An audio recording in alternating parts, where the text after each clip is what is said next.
beroemdste collectie die we hebben is de Koolwijk-collectie, die in 1883... Possibile carta mais cortica, un po' mais consciente de ser, te invitava cortesmente, cordialmente, lo que sea.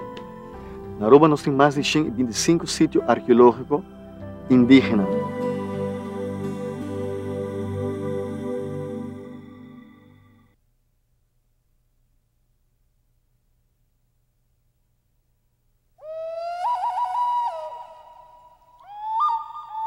Het museum dateert uit 1837 en ontstond toen meneer von Siebold uit Japan terugkwam.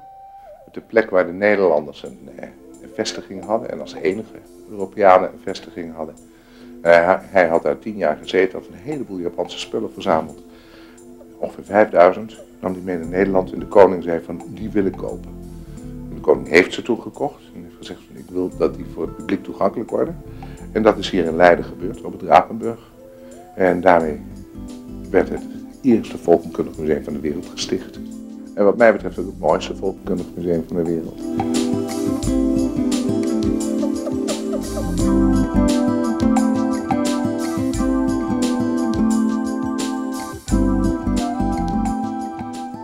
Doelstellingen nu zijn er 4. De eerste is heel goed zorgen voor het publiek wat in het museum komt. En het publiek laten zien wat voor prachtige collecties er in de loop van de afgelopen 160 jaar zijn verzameld. Het publiek laten zien dat culturen over de hele wereld eigenlijk altijd met elkaar in contact hebben gestaan. Dat op momenten dat culturen met elkaar in contact kwamen, goedschiks of kwaadschiks, dat dat de momenten zijn waarop er echt culturele vernieuwing is opgetreden. Hetzelfde verhaal willen we ook laten zien aan het publiek wat ons via internet opzoekt. Dus dat is onze tweede doelstelling. Onze derde doelstelling is heel goed zorgen voor die historische collectie. En de laatste doelstelling is ervoor zorgen dat er goed, degelijk en ook breed wetenschappelijk onderzoek wordt gedaan aan de collecties en aan cultuurcontacten vandaag de dag.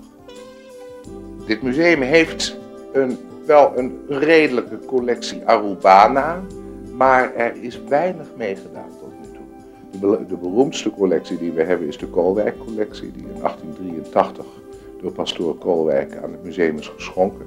Dat zijn 114 stuks.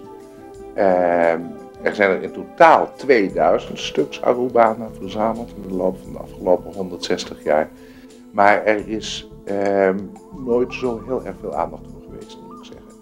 De vraag is natuurlijk eigenlijk van waarom wordt die collectie niet in Aruba tentoongesteld? Waarom ligt die in Leiden op zolder en staat die niet in Aruba in de vitrine? Raimundo Dijkhoff heeft me die vraag ook wel eens gesteld. En het antwoord daarop is eigenlijk buitengewoon simpel. Ik zou het buitengewoon leuk vinden als we die collectie in Aruba tentoon zouden kunnen stellen. Maar daarvoor is het nodig dat we echt een langdurig samenwerkingsverband kunnen aangaan met de musea in Aruba. Dat zij ook in staat zijn om die objecten zo tentoon te stellen dat ze niet beschadigd raken. En op het moment dat dat zover is, dan doen we dat graag. Een paar jaar geleden hebben we een keer een expeditie, zo noem je dat niet, toen hebben we iemand op een missie gestuurd op verzoek van staatssecretaris Nuis naar Aruba, om te kijken of er niet op Aruba tentoongesteld zou kunnen worden. Het antwoord toen al was, ja dat zou kunnen, maar er moeten een paar maatregelen worden getroffen.